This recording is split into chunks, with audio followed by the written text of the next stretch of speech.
The high-stakes summit between President Joe Biden and Vladimir Putin set for Geneva is just the latest in a complicated relationship between the U.S. and Russia since Putin came to power, with past American presidents navigating hopes for better relations with the hard reality of Russia's actions. So tonight, ABC's Ian Pannell takes a look at some of the key moments driving the past 2 decades of U.S.-Russia relations. The Biden-Putin summit, how we got here. May 2000. Vladimir Putin becomes president of Russia. George W. Bush is elected president in the U.S. 6 months later. June 2001.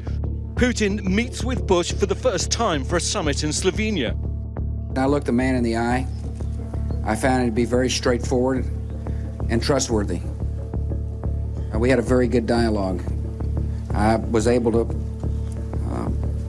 get a sense of his soul. He's a man deeply committed to his country and the best interests of his country. And I appreciated so very much the frank dialogue. June 2006. U.S.-Russia relations sour in Bush's second term. At Camp David, President Bush reportedly telling the visiting Prime Minister of Denmark that Putin is not well informed. It's like arguing with an 8th grader with his facts wrong. Relations worsen after Russia's 2008 invasion of Georgia. November 2008. Barack Obama is elected 44th President of the United States. Represents what President Obama and Vice President Biden and I have been saying. And that is, we want to reset our relationship. And so we will do it together. March 2009. U.S. and Russia reset relations. Secretary of State Hillary Clinton presents Russian Foreign Minister Sergei Lavrov with a reset button. December 2011. Mass protests break out in Moscow against Putin. Protesters say Russian parliamentary elections were rigged. Putin blames Clinton and the U.S. for backing the largest protest since the fall of the Soviet Union. August 2013. Russia gives Edward Snowden asylum. Tensions boil over after Russia refuses to extradite Snowden for leaking NSA secrets. March 2014. Russia invades Crimea following a pro-Western revolution in Ukraine. The move's widely condemned by the international community, including the US. Obama responds by imposing economic sanctions on Russia. September 2015. Russia militarily intervenes in the conflict in Syria, backing Bashar al-Assad. Russia's intervention is at odds with America's stance on the Syrian conflict. September 2016. Obama describes meetings with Putin at the G20 as candid, blunt and businesslike. Obama later says he confronted Putin over election year hacking of the DNC and Clinton campaign emails.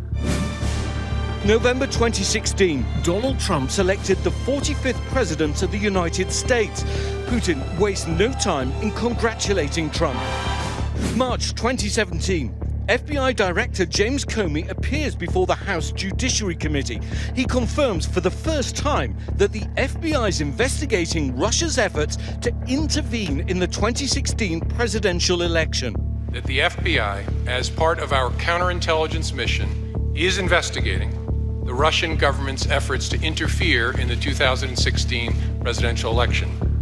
And that includes investigating the nature of any links between individuals associated with the Trump campaign and the Russian government, and whether there was any coordination between the campaign and Russia's efforts.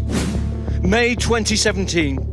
Trump hosts Russian Foreign Minister Sergei Lavrov and Russian Ambassador Sergei Kislyak in the Oval Office. Trump ends up revealing highly classified information about a planned Islamic State operation. August 2017. Congress overwhelmingly passes a bill sanctioning Russia for interfering in the 2016 elections. Trump signs the bill behind closed doors, calling it seriously flawed. July 2018. At a summit in Helsinki with Putin, Trump says he believes Russia wasn't involved in election interference. People came to me, Dan Coates came to me and some others. They said they think it's Russia. I have President Putin. He just said it's not Russia. I will say this, I don't see any reason why it would be. November 2020.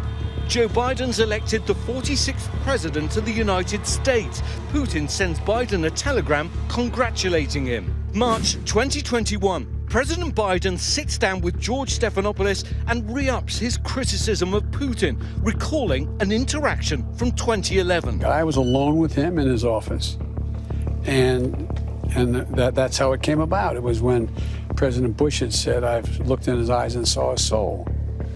I said, "Looked in your eyes, and I don't think you have a soul." And looked back at me and said, "We understand each other."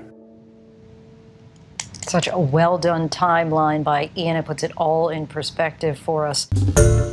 Hi, everyone. George Stephanopoulos here. Thanks for checking out the ABC News YouTube channel. If you'd like to get more videos, show highlights, and watch live event coverage, click on the right over here to subscribe to our channel. And don't forget to download the ABC News app for breaking news alerts. Thanks for watching.